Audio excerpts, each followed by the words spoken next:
बिस्मिल्लाहिर्रहमानिर्रहीम।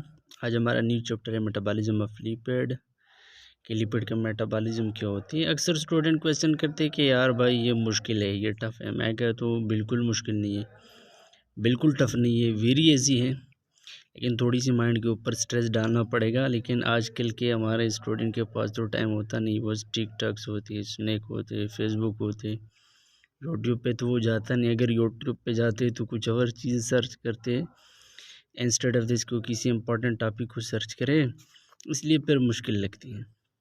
ठीक है, बाहर के अगर आप लोग ये तकलीफ़ नहीं कर सकते तो हम करेंगे ना ये तकलीफ़, तो ये मुश्किल नहीं है। ठीक है, तो ये चैप्टर है मेटाबॉलिज्म ऑफ लिपिड, लेकिन इसका स्टार्ट है कि digestion and absorption of lipid. ठीक है, और उसमें फर्स्ट ऑफ ऑल है लिपिड का डिफिनीशन।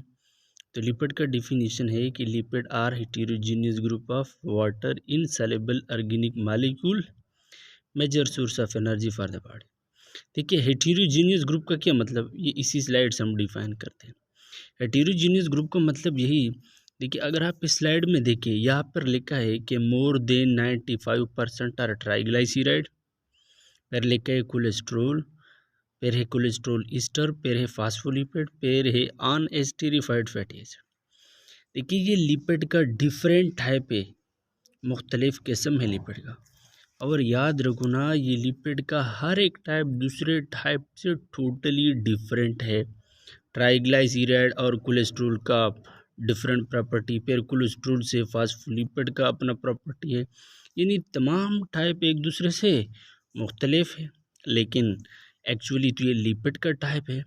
तो लिपिड को हेटेरोजीनियस इसी बेस पे कहा है क्योंकि उसके डिफरेंट टाइप एक दूसरे से डिफरेंस रखते हैं, इसलिए उसको हेटेरोजीनियस का वर्ड यूज़ किया है। ठीक है, इसके बाद अगर आप इधर देखें, फिर उसमें लिखा है कि इनसॉल्युबल ऑर्गेनिक मॉलिक्यूल। याद रखो ना, हमने केमिस्ट्री में एक वर्ड्स पढ़ते हैं कि लाइक डिज़ालू लाइक, इसका मतलब यही कि पोलर सॉल्यूट हमेशा सॉल्युबल होगा पोलर सॉल्वेंट के अंदर, और नॉन पोलर सॉल्यूट हमेशा सॉल्युबल होगा नॉन पोलर सॉल्वेंट के अंदर। चूँकि लिपिड एक ऑर्गेनिक मॉलिक्यूल है, इसलिए ये सॉल्युबल है ऑर्गेनिक सॉल्वेंट के अंदर। ठीक है, और चूँकि ये ऑर्गेनिक सॉल्वेंट के अंदर सॉल्युबल होगा, और वाटर चूँकि एक पोलर सॉल्वेंट है, इसलिए ये वाटर में सॉल्युबल नहीं है। दूसरा पॉइंट लिखा है कि major source of energy for the body. याद रखो ना, ये बहुत इंपॉर्टेंट पॉइंट है।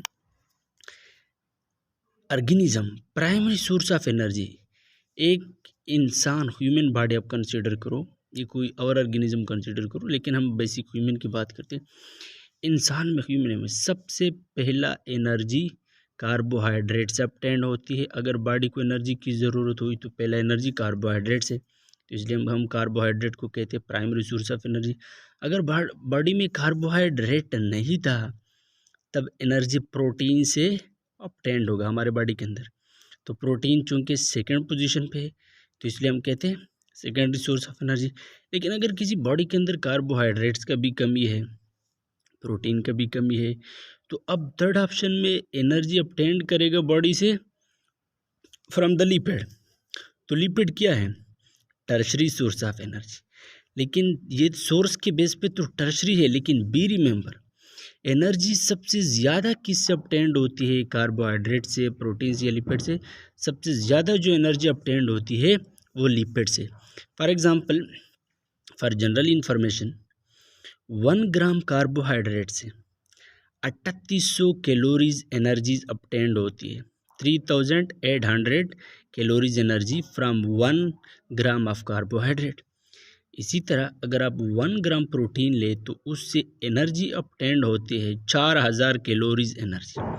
4000 calories energy is obtained from 1 gram of protein. ठीक है, अब इसके मुकाबले में अगर आप लिपिड ले तो याद रखो ना, from 1 gram of lipid, 1 gram lipid से 9000 calories energy obtained, 9000 calorie energy is obtained. 1 gram lipid से कितना, 9000 कैलोरीज एनर्जी। आप खुद फैसला करें एनर्जी किससे ज़्यादा ऑब्टेन्ड होती है, कार्बोहाइड्रेट से या प्रोटीन से या लिपिड से। अगर 1 ग्राम कार्बोहाइड्रेट है वो 3800 कैलोरीज एनर्जी देते हैं, 1 ग्राम प्रोटीन देते हैं 4000 कैलोरीज एनर्जी, और 1 ग्राम लिपिड देते हैं 9000 कैलोरीज एनर्जी। तो सबसे ज़्यादा एनर्जी लिपिड से ऑब्टेन्ड होती है, इसलिए इधर टर्म इस्तेमाल किया है मेजर सोर्स का। और एक्चुअली सोर्स की बेस पे कार्बोहाइड्रेट तो प्राइमरी है, लिपिड टर्शरी है, लेकिन एनर्जी ज़्यादा किस ऑब्टेन्ड होती है, वो लिपिड से, ठीक है। और ये लिपिड का डिफरेंट टाइप है, triglyceride, cholesterol, cholesterol ester, phospholipid, unesterified fatty acid. अगर आप लोगों को इसके बारे में इंफॉर्मेशन है तो काफ़ी बेहतर, अगर इंफॉर्मेशन नहीं है तो इंशाल्लाह लिपिड की पर डिफरेंट टाइम हम नेक्स्ट वीडियो में देंगे ना, ठीक है। फ़िलहाल सिर्फ स्लाइड को रीड करते हैं, क्योंकि अक्सर स्टूडेंट केएमयू के स्लाइड को फॉलो करते हैं, तो इसलिए हमारा ज़्यादा फोकस होगी कि हम केएमयू के स्लाइड को रिव्यू करें, ठीक है। इसके बाद है डाइटरी सोर्स ऑफ लिपिड, यानी लिपिड हम दो चीज़ों से ऑब्टेन करते हैं। एक लिपिड का सोर्स होता है एनिमल सोर्स, यानी एनिमल से हम भी लिपिड को ऑब्टेन कर सकते हैं। दूसरा होता है वेजिटेबल सोर्स, वेजिटेबल से भी यानी प्लांट से भी इसको आप ऑब्टेन कर सकते हैं। एनिमल सोर्स में से फर्स्ट वन है डायरी प्रोडक्ट, ठीक है, मिल्क वगैरह जो हुआ। इसके बाद ही मीट यानी गोश्त, बटर मक्खन, घी, फिश, एग, ये एनिमल सोर्स। ये याद रखो ना, इसको बिल्कुल आपने रट्टा करना होगी, ये एमसीक्यूज़ के लिए बहुत इंपॉर्टेंट है। कभी कभार एमसीक्यूज़ में दिया जाते हैं कि which one of the following is animal source of lipid, उसमें एक ऑप्शन में से एनिमल सोर्स में से होगा, बाकी वेजिटेबल में से। तो अगर आपने उसको अच्छी तरह से याद किया होगा तो आप ऑप्शन को सही तरह से पुट कर सकते हैं, ठीक है, यानी इसको आपने याद करना होगा। दूसरा वेजिटेबल सोर्स है cooking oil, sunflower oil, mustard oil, ground nut oil, तो ये सारे क्या है, वेजिटेबल सोर्स है, ठीक है। इसके बाद हम बात करेंगे डाइजेशन का, कि लिपिड बॉडी के डिफरेंट पार्ट्स में डाइजेस्ट होते हैं और उन डाइजेशन के लिए कौन कौन सा एंजाइम रिक्वायर होता है, उस एंजाइम का पीएच कितना होता है। तो सबसे पहला हम स्टार्ट लेते हैं डाइजेशन इन मौत, कि मौत में आया लिपिड की डाइजेशन होती है या नहीं, ठीक है। तो ज़रा हम इसको डिफाइन करते हैं, डाइजेशन इन मौत। याद रखो ना, हमारी मौत के अंदर बिल्कुल लिपिड डाइजेस्ट होती है। किस तरह डाइजेस्ट होती है, हमारा जो टंग है, टंग के डार्सल साइड पर एक ग्लैंड होता है, एब्नर ग्लैंड। वो एब्नर ग्लैंड एक एंजाइम सीक्रेट करता है, उस एंजाइम का नाम है लिंगुअल लाइपेज। वो लिंगुअल लाइपेज लिपिड की डाइजेशन में हेल्प देती है। याद रखो ना, लिपिड की डाइजेशन में तो हेल्प देती है, लेकिन एक स्पेशल लिपिड ट्राइग्लाइसराइड जो लिपिड का एक किस्म है, इस ट्राइग्लाइसराइड को कन्वर्ट करता है glycerol plus free fatty acid में, ठीक है। अब इसका एंजाइम का पीएच होता है इस लिंगुअल लाइपेज का फ्रॉम 2.0 to 7.5। बातें थोड़ी सी स्लाइड की मैनी करते हैं। डाइजेशन इन मौत एंजाइम, यानी मौत के अंदर अगर लिपिड की डाइजेशन होती है तो उसके लिए कौन सा एंजाइम रिक्वायर है, लिंगुअल लाइपेज, ठीक है। इस लिंगुअल लाइपेज का फंक्शन क्या है, हाइड्रोलाइसिस ऑफ ट्राइग्लाइसिरोल, यानी ये ट्राइग्लाइसिरोल का हाइड्रोलाइसिस करेंगे, ठीक है। They attack the SN3 ester bond forming 1,2-डाइग्लाइसिरोल एंड फ्री फैटी एसिड। अब देखिए, ये सेंटेंस में से थोड़ी सी आपको लॉजिक लगती है, लेकिन ये सेंटेंस इसी वीडियो की लास्ट में मैं आपको बताऊंगा, ठीक है, स्ट्रक्चरली। अब तो आप कंफ्यूज नहीं होना, आप ज़रा सा वेट करें, इंतज़ार करें, ठीक है ना। अगर इतना इंतज़ार किया आपने इस वीडियो के लिए तो थोड़ी सी इंतज़ार और भी करें, बिल्कुल इसी वीडियो के लास्ट में मैं बताऊँगा, टेंशन बिल्कुल ना ले, ठीक है। सिर्फ कान खोल के सुनना और आंखें अपने वीडियो पे फोकस करके देखना, ठीक है, मैं बताऊंगा। इसके अलावा है सिक्रीशन, ये लिंगुअल लाइपेज कहाँ से सिक्रीट होते, याद रखो ना, मैंने पहले भी बताया ना कि ये टंग के डार्सल सरफेस पे एक ग्लैंड होता है, एब्नर ग्लैंड, उस एब्नर ग्लैंड से ये सिक्रीट होते हैं। अब मैंने ये भी कहा कि इस एंजाइम के लिए अपना एक स्पेसिफिक पीएच होनी चाहिए, वो कितना, फ्रॉम 2.0 to 7.5। ये लिंगुअल लाइपेज के लिए क्या होनी चाहिए, उस लिंगुअल लाइपेज एंजाइम के लिए ये उसका पीएच है। इसके बाद यहाँ पर लिखा है कि enzymatic action continue in stomach, short chain fatty acid release और absorb directly from the stomach. देखिए, इस सेंटेंस की बात हम करेंगे डाइजेशन इन स्टमक में, लेकिन ये यहाँ पे एडिशनल लिखा है, तो थोड़ी सी वेट करते हैं और आगे स्टमक के डाइजेशन में ऐसी सेंटेंस का एक्सप्लेनेशन देखिए। अब आप देखें जो मैंने पहले आपको बताया कि ट्राइग्लाइसराइड, ये थोड़ी सी ट्राइग्लाइसराइड की स्ट्रक्चर है, ठीक है। अगर आप इस स्ट्रक्चर को ज़रा हम जूम करें और आपको दिखाएं, ठीक है। देखिए इसी वीडियो की स्लाइड की लेफ्ट पार्ट में ऊपर लिखा है लिपिड।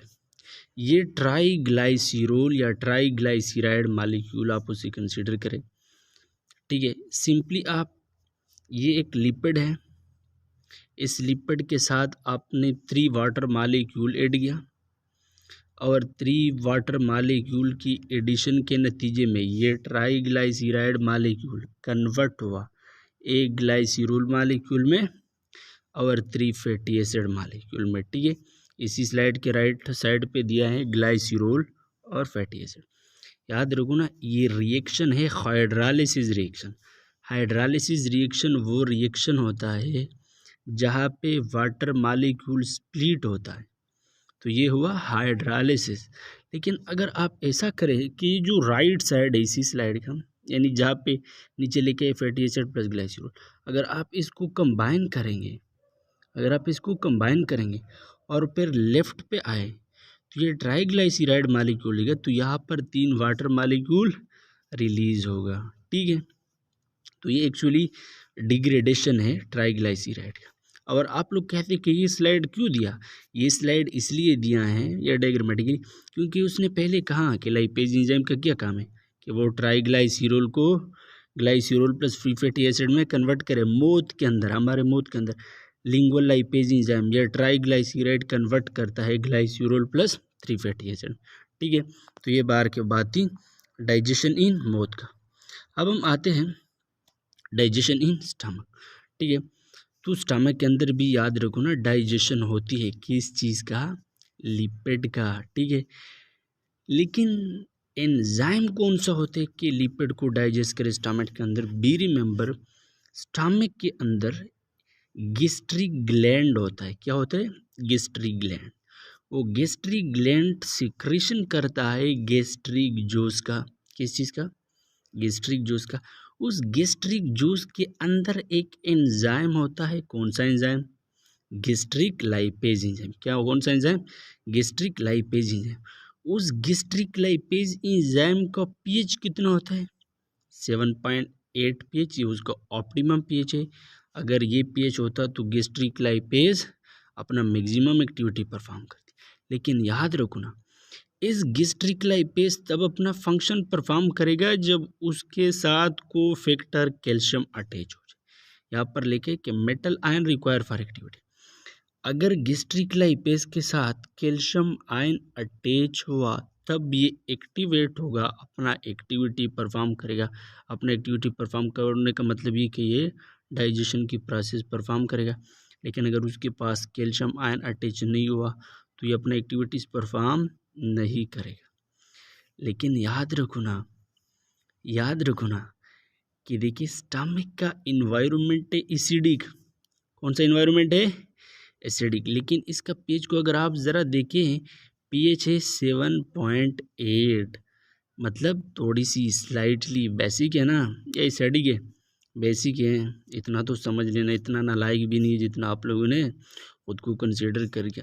आप लोग खा भी लोगे, बस वैसा थक गए हो, थकना नहीं, ठीक है।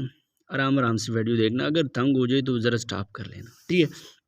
तो पीएच 7.8, जाहिर सी बात है कि ये अल्कलाइन है, बेसिक है और स्टमक का एनवायरनमेंट एसिडिक है, तो ये फंक्शन ज़्यादातर परफॉर्म नहीं कर सकती। कर सकती हैं लेकिन उसका जो बेसिक फंक्शन होता है वो ऑप्टिमम नहीं होता क्योंकि एनवायरनमेंट एसिडिक है। तो ठीक है, इसलिए यहाँ पर लिखा है कि less effective in stomach due to acidic pH, ठीक है। और याद रखो ना, जब उसके लिए सूटेबल इन्वायरमेंट नहीं है तो ये सिर्फ शॉर्ट चेन फैटी एसिड को ब्रेकअप कर सकती हैं, ठीक है। अब देखिए ज़रा स्टेटमेंट को कि डाइजेशन इन स्टमक, एंजाइम कौन सा होता है? Gastric lipase. ऑप्टिमम पीएच कितना होता है? 7.8। अब उसके साथ लिखे कि less effective in stomach due to acidic pH. ये उसी गैस्ट्रिक लाइपेज का जो पीएच है वो 7.8 है, बेसिक है। और स्टमक के एनवायरनमेंट क्या होते हैं? एसिडिक होते हैं, इसलिए ये अच्छी तरह काम नहीं करती, ठीक है। लेकिन इसके लिए जो कोफैक्टर है, मेटल आयन है, वो है कैल्शियम +2। ये एक्चुअली इसके लिए एक्टिवेटर है। अगर कैल्शियम उसके साथ अटैच हो जाए तभी गैस्ट्रिक लाइपेज ऑन होता है, अपनी एक्टिविटी परफॉर्म करती है। लेकिन अगर उसके पास कैल्शियम नहीं है, जो याद रखो ना, ये अपना काम नहीं करता। ठीक है, effective for short and medium chain fatty acid. ठीक है, ये सिर्फ शॉर्ट चेन फैटी एसिड को कन्वर्ट कर सकती है। इसके बाद है digestion in small intestine. Digestion in small intestine, ठीक है, तो ज़रा आते हैं, इसको भी पढ़ते हैं, देखते हैं कि इसमें है क्या। डाइजेशन इन स्मॉल इंटेस्टाइन, ये लिखा है, अगर आपको नज़र आती है कि major site of fat digestion. ज़्यादातर डाइजेशन कहाँ पर होती है? स्मॉल इंटेस्टाइन के अंदर होती है। लेकिन किस तरह होती है, अब चलते हैं आगे पढ़ते हैं। याद रखो ना, स्मॉल इंटेस्टाइन के अंदर जब डाइजेशन होती है तो उसमें बहुत सी चीज़ों का रोल होते हैं, बहुत सी चीज़ों का किरदार होती है। कौन कौन सी चीज़ें? नंबर फर्स्ट किरदार जो होते हैं वो होता है पेंक्रियाटिक जूस का। पेंक्रियाटिक जूस के अंदर क्या है? देखिए लिखा है पेंक्रियाटिक जूस। इससे जाहिर होती है कि ये जूस स्मॉल इंटेस्टाइन में है, लेकिन ये एक्चुअली पेंक्रियास से आया है। एक्चुअली कहाँ से आया है? पेंक्रियास से आया है। याद रखो ना, पेंक्रियास से तो आया है स्मॉल इंटेस्टाइन को, लेकिन पेंक्रियास से एक डक्ट आया है, एक ट्यूब आया है, पेंक्रियाटिक डक्ट। उसी डक्ट में से इस पेंक्रियाटिक जूस ने फ्लो किया और स्मॉल इंटेस्टाइन को पहुंची है। पेंक्रियाटिक जूस के अंदर है क्या? Pancreatic lipase, phospholipase, cholesterol esterase. याद रखो ना, ये तीन एंजाइम है। अब एक एक एंजाइम का फंक्शन क्या है, थोड़ी सी वेट तो करें ना, आगे पढ़ेंगे। फास्फोलाइपेज का क्या फंक्शन है, आगे पढ़ेंगे। कोलेस्ट्रॉल स्ट्रेस का क्या फंक्शन है, आगे पढ़ेंगे। थोड़ी सी वेट तो करें ना यार, इतनी जल्दीबाजी का अंजाम बुरा होते हैं। इतना जल्दी किया ना तो नुकसान में पड़ेगा। जब वो गद्दे ने भी जल्दी किया, ट्रक के साथ एक्सीडेंट मारे। ठीक है, थोड़ी सी वेट करें। दूसरी चीज़ जो है वो है एमल्सिफाइंग एजेंट। एमल्सिफाइंग एजेंट में आते हैं बाइल साल्ट। ठीक है, क्या है? Bile salt. अब आप लोगों का क्वेश्चन है कि व्हाट इज़ बाइल साल्ट, आप इसको एक्सप्लेन नहीं करते। एक्सप्लेन करूँगा, लेकिन वेट करें, ये बिल्कुल इसी वीडियो के लास्ट में मैं बताऊँगा। तीसरा है गैस्ट्रोइंटेस्टाइनल हार्मोन। गैस्ट्रोइंटेस्टाइनल हार्मोन, याद रखो ना, ये जो हार्मोन है ये इंटेस्टाइन खुद सीक्रेट करेगा। एमल्सिफाइंग एजेंट बाइल साल्ट ये इंटेस्टाइन के अंदर प्रोड्यूस नहीं होते। ये कहाँ से आएगा? लीवर से आएगा। कहाँ से आएगा? लीवर से आएगा। लेकिन एक्चुअली ये लीवर से भी नहीं आती। एक्चुअली लीवर में से पैदा होती है ये बाइल साल्ट, फिर ये बाइल साल्ट फ्लू करती है 12 गाल ब्लैडर, फिर गाल ब्लैडर से इंटेस्टाइन को आती है। लेकिन ये जो गैस्ट्रोइंटेस्टाइनल हार्मोन है ना, देखिए याद रखो ना, आपने हॉस्पिटल में देखा होगा, कहते गैस्ट्रोएंटेरोलॉजी। अब ये गैस्ट्रोइंटेस्टाइनल हार्मोन का मतलब ये है कि ये कहाँ पर प्रोड्यूस होते हैं? ये इंटेस्टाइन के अंदर खुद प्रोड्यूस होते हैं, फिर सिक्रीट करते हैं डिफरेंट फंक्शन के लिए। अब गैस्ट्रोइंटेस्टाइनल हार्मोन में है क्या? फर्स्ट वन है सिक्रेटिन, दूसरा वन क्या है? कोलोसिस्टोकाइनिन, और थर्ड वन जो है पेंक्रियोजाइमिन। ठीक है, ये जो मैंने बताई आपको, पेंक्रियाटिक जूस हो, एमल्सिफाइंग एजेंट है, गैस्ट्रोइंटेस्टाइनल हार्मोन है, इन सारों का काम ये है कि ये लिपिड की डाइजेशन में हेल्प देगा, लेकिन विद इन स्मॉल इंटेस्टाइन। ठीक है, अब एक एक की फंक्शन को आगे पढ़ेंगे, लेकिन ये लास्ट में कुछ स्टेटमेंट दिया है, अगर आप इसको ज़रा पढ़ें, मैं जूम कर दूँ। देखिए यहाँ पर लिखा है कि secretion of pancreatic juice is stimulated by passage of the acidic gastric content into the duodenum by secretion of the gastrointestinal hormone। याद रखो ना, ये पेंक्रियाटिक जूस हर टाइम नहीं आती फ्रॉम पेंक्रियास टू द डिडोनम। याद रखो ना, जब आप फूड को खा लेते हैं ना और ये फूड फिर स्टमक को चला जाती है, तो स्टमक में कुछ वक्त तक उसकी डाइजेशन होती है ना। अभी हम स्टार्ट में पढ़ा, तो जब वहाँ पर फूड की डाइजेशन होती है, मैंने स्टार्ट में भी कहा कि स्टमक का एनवायरनमेंट होता है एसिडिक। जब ये एसिडिक फूड उसमें मतलब स्टमक में कुछ हद तक वो डाइजेस्ट हो जाए, तो जब ये स्टमक से फ्लो करेगा टुवर्ड द स्मॉल इंटेस्टाइन, क्योंकि स्टमक का एनवायरनमेंट एसिडिक है, तो ये फूड में एक्चुअली एसिडिटी होती है। जब भी ये जैसा पाइलोरिक स्पिंचर को क्रॉस करती है और डिडोनम में इंटर होती है, तो चूंकि इसी फूड में एसिडिटी था ना, तो ये एसिडिटी पेंक्रियाटिक जूस को स्टिमुलेट करती हैं, डायरेक्टली नहीं। तो जैसा वो इंटेस्टाइन में इंटर हो जाती है तो इंटेस्टाइन के अंदर गैस्ट्रो इंटेस्टाइनल हार्मोन सिक्रीट होते हैं।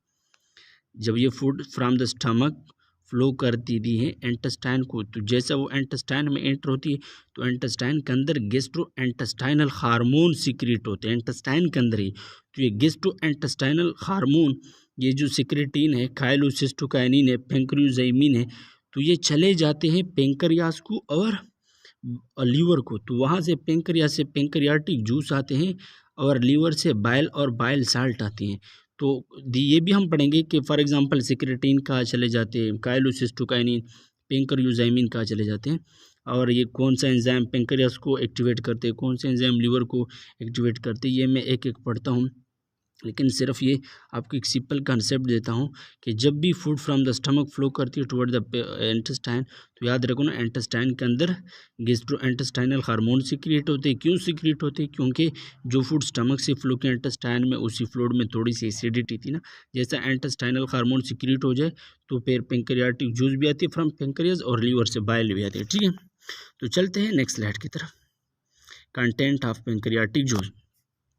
हमने पेंक्रियाटिक जूस के अंदर हमने पढ़ा कि 3 चीज़ें होती है। एक होते हैं पेंक्रियाटिक लाइपेज, दूसरा होते हैं फास्फोलाइपेज और तीसरा होते हैं कोलेस्ट्रेलिस्ट्रेज। ठीक है, मैंने आपने कुछ टाइम के लिए वेट किया। अब देखिए कि पेंक्रियाटिक लाइपेज का फंक्शन क्या है। पेंक्रियाटिक लाइपेज का फंक्शन है कि ये ट्राइग्लाइसराइड की डाइजेशन करें, ट्राइग्लाइसराइड की डाइजेशन करें। फास्फोलाइपेज का फंक्शन है कि ये फास्फोलिपिड को डाइजेस्ट करे। कोलेस्ट्रॉल ईस्टरेज का फंक्शन है कि वो कोलेस्ट्रॉल ईस्टर को डाइजेस्ट करे, कोलेस्ट्रॉल ईस्टर को डाइजेस्ट करे। ठीक है, अब अगर आपको ये पता नहीं है कि ट्राइग्लाइसराइड का स्ट्रक्चर है क्या, तो जाहिर सी बात है आपको थोड़ी सी प्रॉब्लम पेश होगी। लेकिन एक्सट्रीमली सॉरी, आप ऐसा करें कि बिल्कुल इसके बारे में टेंशन ना ले कि आप कहते हैं कि मिसाल के तौर पर अगर ट्राइग्लाइसराइड की डाइजेशन हो जाए तो ये कौन सा कंपोनेंट में ब्रेकअप होगा। ये तो आसान है, आपको पता है कि triglyceride bye means of digestion ये देगा ग्लाइसरॉल प्लस 3 फैटी एसिड। शायद आपको ये भी पता होगा कि अगर फास्फोलिपिड की डाइजेशन हो जाए तो ये कौन से कंपोनेंट देते हैं। मिसाल के तौर पर एक ग्लाइसरॉल मालिक्यूल देते हैं, तो फैटी एसिड देते हैं और 1 फास्फोरिक ग्रुप देते हैं, या फास्फोरिक एसिड भी कहते हैं या फास्फेट ग्रुप भी कहते हैं, वो देते हैं। ठीक है, और कोलेस्ट्रॉल ईस्टरेज ये एक पेंक्रियाटिक जूस के अंदर एक एंजाइम है और ये कोलेस्ट्रॉल ईस्टर को डाइजेशन में हेल्प देते हैं। ठीक है, इसके बाद है आपके पास देखिए ये जो लिखा है ये थोड़ी सी शायद आपको टफ लग जाएगी। सबसे पहला मैं आपको एक कंसेप्चुअल चीज़ बता रहा हूँ, फिर इसी स्लाइड की तरफ आते हैं और इसी स्लाइड में मैं आपको समझाऊंगा। लेकिन इसको समझाने से पहले थोड़ी सी मैं आगे चलता हूँ और आप लोगों को एक डायग्राम से मैं इस चीज़ को बताता हूँ, तो फिर आप लोगों को खुद ब खुद समझ आ जाएगी। ठीक है, एक डायग्राम से आप लोगों को मैं बताऊंगा।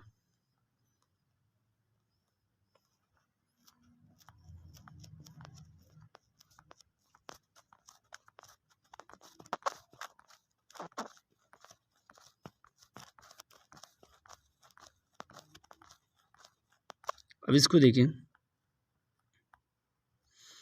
ये आपके पास जो लिपिड इसी स्लाइड के लेफ्ट साइड पे जो लिपिड का स्ट्रक्चर दिया है, ये एक्चुअली ट्राइग्लाइसराइड मालिक्यूल है। ऊपर से आए, ऊपर जो फर्स्ट कार्बन है इसको कार्बन नंबर 1 कंसीडर करें। इसके ऊपर आप लेके अपने कॉपी रजिस्टर में के कार्बन नंबर 1, दूसरे के ऊपर लेके कार्बन नंबर 2 और तीसरे के ऊपर लेके ये जो लास्ट में दी गई बिल्कुल बॉटम है इसके ऊपर लेके कार्बन नंबर 3। ठीक है, याद रखो ना ये जो लाइपेज एंजाइम है, ठीक है, लाइपेज एंजाइम, तो लाइपेज एंजाइम पहला क्या करते हैं, क्योंकि बॉटम वाले कार्बन को आप लोगों ने कार्बन नंबर 3 का नाम दिया था।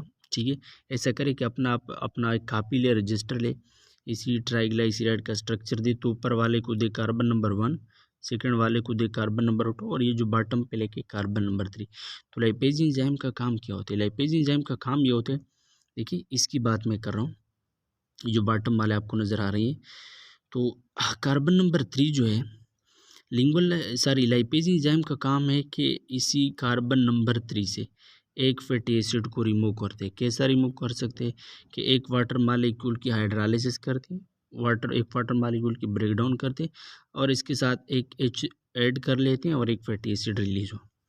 देखिए जब एक फैटी एसिड रिलीज हुआ यानी कार्बन नंबर 3 से एक फैटी एसिड रिमूव हुआ, अब फिर क्या होती है, ये सेम लाइपेज एंजाइम फिर ये जो ऊपर वाला कार्बन है इसको आप लोगों ने कार्बन नंबर 1 कंसीडर किया है, तो फिर इससे एक फैटी एसिड मालिक्यूल को रिमूव करते, लेकिन ये तब रिमूव कर सकते हैं कि फर्स्ट ऑफ ऑल वो एक वाटर मालिक्यूल को ब्रेकअप करेगा और इसी ग्लाइसिरोल की इसी कार्बन नंबर 1 के साथ एक हाइड्रोजन रिएक्शन करेगा और फैटी एसिड के साथ OH, तो तब दूसरा फैटी एसिड भी रिलीज हुआ, यानी एक फर्स्ट फैटी एसिड रिलीज हुआ ये बॉटम वाले कार्बन से, कार्बन नंबर 3 से, फिर रिलीज हुआ कार्बन नंबर 1 से। अब कार्बन नंबर 2 पे फैटी एसिड मौजूद है, याद रखो ना। अब लाइपेज एंजाइम कार्बन नंबर 2 से फैटी एसिड को रिमूव नहीं कर सकती। आप लोगों का क्वेश्चन है क्यों, याद रखो ना, कार्बन नंबर 3 और कार्बन नंबर फर्स्ट, यानी ये जो टॉप वाला है ये कार्बन नंबर फर्स्ट कंसिडर करो और ये जो बॉटम वाला है ये कार्बन नंबर 3, इसके अंदर कार्बन नंबर 3 और फैटी एसिड और कार्बन नंबर 1 के साथ रिलेटेड फैटी एसिड, इसके माबेन बांड होते हैं primary Easter linkage, primary Easter linkage. अब आप लोगों का क्वेश्चन है कि प्राइमरी ईस्टर लिंकेज का क्या मतलब, प्राइमरी ईस्टर लिंकेज का मतलब ये कि चाहे वो कार्बन नंबर 3 हो या कार्बन नंबर 1 हो, ये एट ए टाइम 3 कार्बन के साथ मिला है, इसलिए यहाँ पर जो लिंकेज बना है ये प्राइमरी ईस्टर लिंकेज है। लेकिन अगर आप कार्बन नंबर 2 को देखें, ये एट ए टाइम 4 ये प्राइमरी ईस्टर लिंकेज में से कितने कार्बन से मिले, 3 से मिले, बिल्कुल। और ये जो पोजीशन नंबर 2 पे है यहाँ पर सेकेंड ईस्टर लिंकेज होते, तो लाइपेज एंजाइम कार्बन नंबर 2 से फैटी एसिड को रिमूव नहीं कर सकती। जब वो कार्बन नंबर 2 से फैटी एसिड को रिमूव नहीं कर सकती तो वो क्या करेगा, सॉरी मैंने कुछ गलत बोला, ऐसा है कि कार्बन नंबर 3 में एट ए टाइम एक कार्बन 2 कार्बन के साथ मिला है, ठीक है, और फर्स्ट में भी 2 कार्बन के साथ मिला है, तो जब ये 2 कार्बन के साथ मिला है तो इसको कहते हैं प्राइमरी ईस्टर लिंकेज। लेकिन कार्बन नंबर 2, ठीक है, ट्राइग्लाइसराइड मालिक्यूल का कार्बन नंबर 2 ये एट ए टाइम 3 कार्बन के साथ मिला है और यहाँ पर लिंकेज है सेकेंडरी ईस्टर लिंकेज, ठीक है, तो ये यहाँ पे लाइपेज एंजाइम उसको रिमूव नहीं कर सकती। तो फर्स्ट ऑफ ऑल क्या होती है कि आइसोमरेज एंजाइम आता है, आइसोमरेज एंजाइम इसी कार्बन नंबर 2 से फैटी एसिड को रिमूव करके कार्बन नंबर 1 पर लगा लेती, जैसे वो कार्बन नंबर 1 पर लगा लेती तो डायरेक्ट लाइपेज एंजाइम आता है, उससे फिर फैटी एसिड को रिमूव करता है और इसी तरह 3 फैटी एसिड भी साइड पे फ्री हो जाते हैं और एक ग्लाइसिरोल मालिक्यूल भी, ठीक है। तो ये आप लोगों के पास कंसेप्ट थी ना कि ये कैसे पॉसिबल है। अब आते हैं उसकी तरफ सेम में, तो यहाँ पर लिखे कि ट्राईग्लाइसराइल डिग्रेडेशन बाय पैंक्रियाटिक लाइपेज। अब हमने पढ़ा, अब आप देखिए pancreatic lipase specific for hydrolysis of primary Easter linkage fatty acid present at position number 1 and 3। याद रखो ना, पैंक्रियाटिक लाइपेज ये तो ठीक बात है कि वो ट्राईग्लाइसराइल मॉलिक्यूल का डिग्रेडेशन करेगा, लेकिन इसी एंजाइम के अंदर ये कार्बन नंबर 1 पर जो फैटी एसिड था और कार्बन नंबर 3 पर जो फैटी एसिड था सिर्फ उसको रिमूव कर सकती हैं। क्यों? क्योंकि उसके अंदर प्राइमरी ईस्टर लिंकेज होते। मैंने आपको बोला कि प्राइमरी ईस्टर लिंकेज का क्या मतलब, कि ये एक ऐसा लिंकेज जहाँ पे एक carbon at a time 2 carbon के साथ मिला हो। आप चाहे कार्बन नंबर 1 देखिए ट्राईग्लाइसराइड में या 3 एक कार्बन 2 कार्बन के साथ मिला होते। It cannot hydrolyze the ester linkage of position. Digestion of triglyceride proceed by removal of terminal fatty acid to produce 1,2-diglyceride. मिसाल के तौर पर वहाँ पर जो पोजीशन नंबर 3 पे जो फैटी एसिड था अगर वो रिमूव हो जाए, अगर उसको आप रिमूव करें तो वो रिमूव हुआ, लेकिन कार्बन नंबर 1 और 2 पर तो फैटी एसिड है ट्राईग्लाइसराइड में। अब उसका नाम चेंज हुआ, अब उसको आप ट्राईग्लाइसराइड नहीं कहेंगे, क्योंकि ट्राईग्लाइसराइड तो अब तब कहते हैं जब पोजीशन नंबर 3 पे होता था एक फैटी एसिड, अब 3 से 3 में हुआ, अब उसका नाम होगा 1,2-डाइग्लाइसराइड, 1,2-डाइग्लाइसराइड, ठीक है। अब कहते हैं कि the other terminal fatty acid is then remove to produce second monoglyceride. देखिए first position number carbon number 3 से आपने फैटी एसिड को रिमूव किया, अब आपने फिर लाइपेज एंजाइम के ज़रिए से कार्बन नंबर 1 से भी रिमूव किया। जब आपने कार्बन नंबर 1 से भी रिमूव किया तो एक फैटी एसिड रहा वो कार्बन नंबर 2 पे, जब वो कार्बन नंबर 2 पे रहा तो अब इसका नाम है टोमानोग्लाइसराइड। टोमानोग्लाइसराइड का मतलब कि ग्लाइसराइड के कार्बन नंबर 2 पे एक फैटी एसिड बाकी है, ठीक है। अब आगे देखें, what happen to the central fatty acid. जो कार्बन नंबर 2 पे एक फैटी एसिड तो बाकी है, अब उसके साथ क्या होगा। The last fatty acid is linked by secondary Easter group hence can not be hydrolysed by pancreatic lipase. अब जो वहाँ पर कार्बन नंबर 2 के ऊपर तो बाकी है कौन सा चीज़, अल्लाह के बंदे, फैटी एसिड बाकी है, क्योंकि कार्बन नंबर 3 और कार्बन नंबर 1 से तो लाइपेज एंजाइम ने फैटी एसिड को रिमूव किया ना, लेकिन कार्बन नंबर 2 पर तो बाकी है। अब लाइपेज एंजाइम के अंदर इतना एबिलिटीज़ नहीं होती, इतना टैलेंट नहीं होती, इतना पावर नहीं होती, अथॉरिटी नहीं होती, उसकी बदमाशी इतनी स्ट्रांग नहीं है, ताकत नहीं है, सपोर्टर नहीं है उसका कोई, ठीक है, कि वो कार्बन नंबर 2 से भी फैटी एसिड को रिमूव करे। तो व्हाट हैपन, तो होता क्या, जब कार्बन नंबर 2 पर फैटी एसिड मौजूद है तो उस मालिक्यूल का नाम क्या है कि टो मानो एसाइल ग्लाइसिरोल।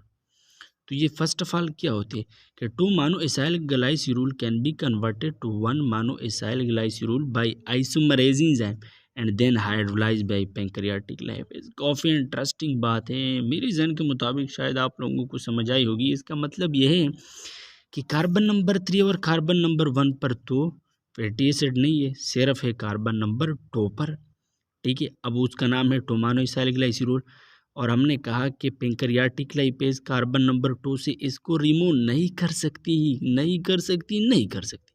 क्यों क्यों क्यों यार, मैंने कितने बार कहा है, इसलिए क्योंकि वहाँ पर जो कार्बन नंबर 2 पे जो फैटी एसिड अटैच है वो सेकेंडरी ईस्टर लिंकेज है, और secondary Easter linkage pancreatic lipase उसको हाइड्रोलाइज नहीं कर सकती। अब कुछ तरीका तो करना पड़ेगा। तरीका ये है कि pair isomerase enzyme, isomerase enzyme carbon number 2 से फैटी एसिड को लेते हैं कार्बन नंबर 1 या कार्बन नंबर 3, इनमें से किसी भी एक पर पुट किया। लेकिन याद रखो ना, एमसीक्यूज पॉइंट ये है कि जब आइसोमरेज एंजाइम कार्बन नंबर 2 से फैटी एसिड को उठा लेते, कार्बन नंबर 1 पर अटैच करते, याद रखो ना, यहाँ पे न वाटर की लाज होती है न वाटर की एडिशन होती है। तो जैसा वो कार्बन नंबर 2 से उठा लेते, कार्बन नंबर 1 पे रख लेते, कौन सा चीज़ यार, फैटी एसिड। तो जैसा वो फैटी एसिड कार्बन नंबर 1 पर आ जाती है, और हमने स्टार्ट में कहा कि पैंक्रियाटिक लाइपेज फैटी एसिड को न कार्बन नंबर 1 पर छोड़ती है न कार्बन नंबर 3 पे, जैसा भी मुक्का मिलती है ना उसके ऊपर होता लगाती है और डायरेक्ट फैटी एसिड रिमूव हो जाती है।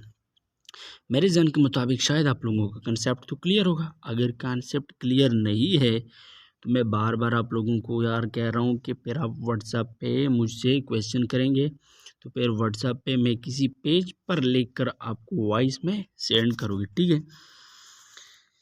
इसके बाद है gastro intestinal hormone, gastro intestinal hormone, उसमें है सिक्रेटिन, पेंक्रियोजाइमिन, कोलोसिस्टोकाइनिन, हेपेटोक्रेनिन, ठीक है। फर्स्ट ऑफ ऑल है सिक्रेटिन, दूसरा है पेंक्रियोजाइमिन। याद रखो ना, ये दोनों हार्मोन रिलेटेड है पेंक्रियास के साथ, ये दोनों हार्मोन रिलेटेड है पेंक्रियास के साथ, लेकिन ये दोनों हार्मोन इंटेस्टाइन से ही सिक्रीट होते हैं। कहाँ से सिक्रीट होते हैं? इंटेस्टाइन से सिक्रीट होते हैं, ठीक है। तो सबसे पहले देखिए पेंक्रियाटिक जूस के अंदर, पेंक्रियास से जो जूस सिक्रीट होती है इसको क्या नाम है? पेंक्रियाटिक जूस है, अल्लाह के बंदो। तो जब उसका नाम है पेंक्रियाटिक जूस, तो पेंक्रियाटिक जूस के अंदर दो चीज़ होती है, एक होता है उसके अंदर इलेक्ट्रोलाइट्स, क्या होता है? इलेक्ट्रोलाइट, और दूसरा उसके अंदर होता है पेंक्रियाटिक एंजाइम। तो जब ये फूड स्टमक से आते हैं इंटेस्टाइन से, तो एट ए टाइम इंटेस्टाइन के अंदर दो चीज़ें सिक्रीट होते हैं, एक उसके अंदर सिक्रीट होते हैं सिक्रेटिन, दूसरा उसके अंदर सिक्रीट होते हैं पेंक्रियोजाइमिन। तो पेंक्रियोजाइमिन और सिक्रेटिन एट ए टाइम चले जाते हैं कहाँ पे? कहाँ पे? पेंक्रियाज को। तो पेंक्रियाज को कहता है कि आप पेंक्रियाटिक जूस को सिक्रीट करें, और उससे सिक्रेटिन कहते हैं कि इसे पेंक्रियाटिक जूस के अंदर इलेक्ट्रोलाइट्स होनी चाहिए, और पेंक्रियोजाइमिन कहते हैं कि नहीं, इसके अंदर पेंक्रियाटिक एंजाइम होनी चाहिए। तो पेंक्रियाज इजाज़त देती, चल दोनों को लेके जाओ यार, अगर आपकी उसके ऊपर काम होती है तो करो ना काम, मेरा तो कुछ भी नहीं होती। तो वो इलेक्ट्रोलाइट प्लस एंजाइम दोनों मिलके जो कंबाइनली, जिसको हम पेंक्रियाटिक जूस कहते हैं, तो पेंक्रियाटिक जूस आते हैं कहाँ पे? इंटेस्टाइन में, डिडोनम को, और वहाँ पर लिपिड के मेटाबॉलिज्म होते हैं। अब आप देखिए सिक्रेटिन को, Secretin increase the secretion of electrolyte and fluid component of pancreatic juice. Pancreatic juice के अंदर जो इलेक्ट्रोलाइट्स होते हैं तो इलेक्ट्रोलाइट की सिक्रेशन में हेल्प देते हैं सिक्रेटिन।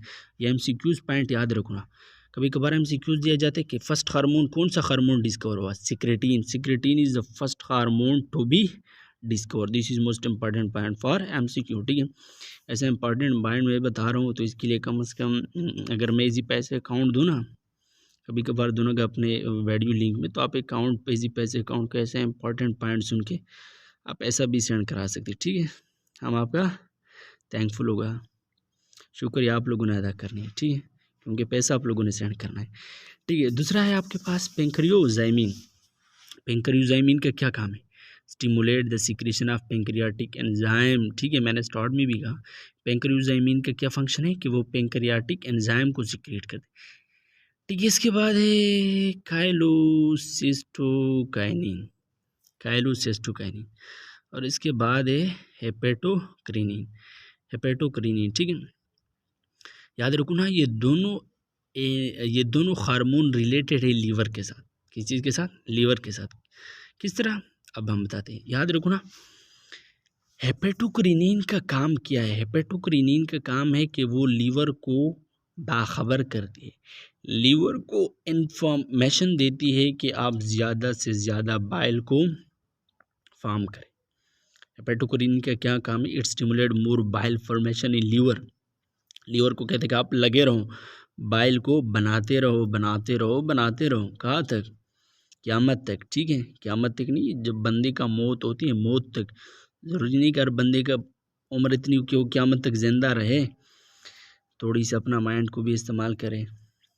ठीक है, यानी हेपेटोक्रिनिन का क्या काम है कि वो लीवर को कहते हैं कि आप ज़्यादा से ज़्यादा बाइल को फॉर्म करें। ठीक है, इसके अलावा काइलोसिस्टोकाइनिन का क्या फंक्शन है? Cause the contraction of the gall bladder and discharge of the bile. ठीक है, याद रखो ना, जब लीवर के अंदर ज़्यादा से ज़्यादा बाइल बन जाती है तो ये बाइल लीवर के अंदर स्टोर नहीं होती। याद रखो ना, बाइल सिर्फ लीवर के अंदर पैदा होती है। जब वहाँ पे उसकी फॉर्मेशन कंप्लीट हो जाती तो ये बाइल चुप चुप आके खामोशी से आता है गाल ब्लैडर को। कहाँ को? गाल ब्लैडर को। तो गाल ब्लैडर के अंदर ये स्टोर्स होते हैं। क्या होते हैं? स्टोर्स होती है। अब गाल ब्लैडर के अंदर स्टोर्स हुआ, जब भी स्मॉल इंटेस्टाइन को बाइल की ज़रूरत है तो इंटेस्टाइन कोलोसिस्टोकाइनिन को सिक्रीट करते हैं और कोलोसिस्टोकाइनिन खामोशी से चलते जाते, खामोशी से साइलेंटली गाल ब्लैडर के आप पहुंच जाते हैं। और गाल ब्लैडर को कहते हैं भाई यार दोस्त एक काम करे, वो कहते क्या करो ना, और कहता अपने बाइल को स्टोर किया है, लीवर से आपको आया है, हमें इन्फॉर्मेशन मिली। वो कहता आपको किसने कहा? ऐसा बस किसी दोस्त ने कहा यार आपके पास अगर हो ना बाइल तो थोड़ी सी देनी चाहिए, तो गाल ब्लैडर पैर देते हैं, छल लेके जाओ। खरामी खुद क्यों नहीं बनाती, लेकिन उसके अंदर बैलेट ही नहीं है, वो जीन एक्चुअली क्या होती है? ऑफ होती है। तो गाल ब्लैडर से बाइल की सिक्रेशन स्टार्ट होती है। किसको? इंटेस्टाइन को आती है। और उसका काम क्या होते हैं? फिर वहाँ पे लिपिड की डाइजेशन होती है। तो ये तो इन हार्मोन की हमने बात की। मुझे तो लगा कि शायद आप लोगों को समझ आई होगी। अगर समझ नहीं आई तो बस वैसे ठीक है ना, मैंने कितना मेहनत किया, अभी तक आपको समझ नहीं आई तो बस मेरा मेहनत हाँ याद है। इसके बाद हम बात करते हैं एमल्सिफिकेशन। किस चीज़ का? एमल्सिफिकेशन। देखिए याद रखो ना, ये टर्म आपको वैसा टफ लग रही है, बिल्कुल टफ नहीं है, ईजी है। एमल्सिफिकेशन क्या है? The breaking up of a fats globule into much smaller emulsion droplet. Simply बता दो, ज़्यादा मुश्किल नहीं, क्योंकि आप थक गए ना, काफ़ी लॉन्ग टॉपिक हमने डिस्कस किया। सिंपली देखो, सैम्पली ग्लोब्यूल का मतलब क्या होती है और एमल्जन ड्रॉपलेट का मतलब क्या होती है। याद रखो ना, मिसाल के तौर पर आपके पास 20 फैट्स मालिक्यूल है। कितना? 20। अगर 20 fats molecule at a time combine करें तो एक लार्ज, थोड़ा सा नहीं, थोड़ा सा लार्ज मालिक्यूल बना देते। लार्ज नहीं, थोड़ा सा लार्ज। ठीक है, तो थोड़ा सा लार्ज मालिक्यूल को हम कहते हैं फैट्स ग्लोब्यूल। तो एमल्सिफिकेशन में लाइपेज एंजाइम आती है, ये जो लार्ज, थोड़ा सा लार्ज ग्लोब्यूल मालिक्यूल है, इस फैट्स को ब्रेकअप करते हैं और 2-2, 3-3 फैट्स मालिक्यूल में कन्वर्ट करते हैं। और हर 2 फैट्स मालिक्यूल या 3 फैट्स मालिक्यूल को एमल्जन ड्रॉपलेट कहते हैं। और ये जब लार्ज फिट्स मालिक्यूल कन्वर्ट हुआ 2 to 3 यूनिट्स में, तो ये एक क्रीमी फ्लूइड बना देते हैं और इस क्रीमी फ्लूइड का नाम होते है एमल्जन और इस प्रोसेस का नाम है एमल्सिफिकेशन। और ये जो सेकंड ऑप्शन बताया कि लिपिड्स आर हाइड्रोफोबिक, ये तो शायद आपको पता होगा कि लिपिड क्या है, हाइड्रोफोबिक है। हाइड्रोफोबिक का मतलब क्या है कि ये वाटर इनसॉल्युबल है, ठीक है।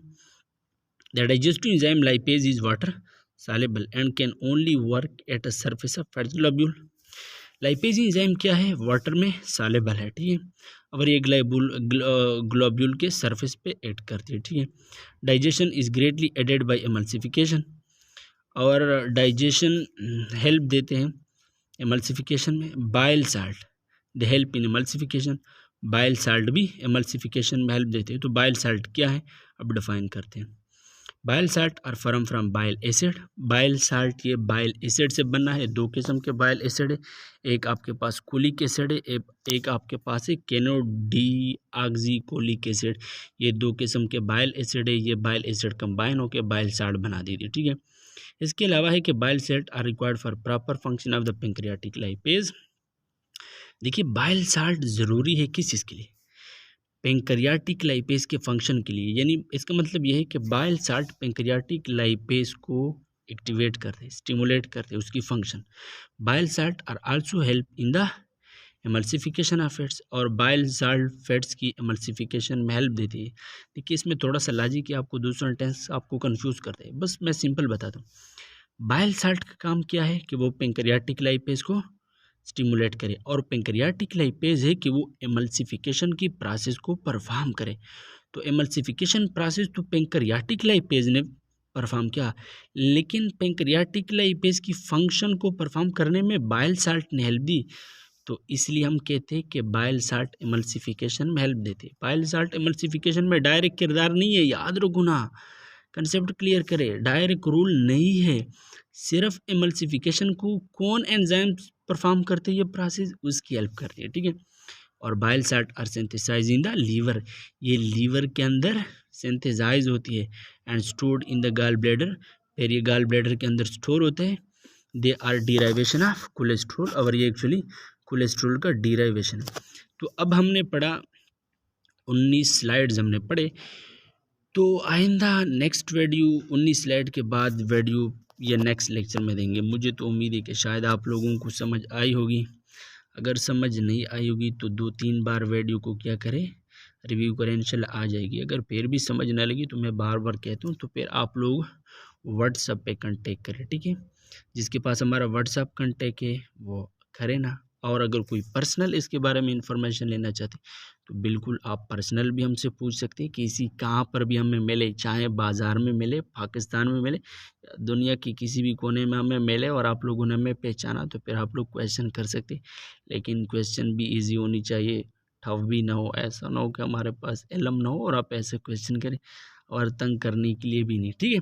चलो उम्मीद है शायद आप लोगों को समझ आई होगी, और अगर समझ नहीं आई होगी तो बस वैसे ही ठीक है। अल्लाह हाफिज़, वस्सलाम, इंशाल्लाह मिलेंगे नेक्स्ट वीडियो के साथ।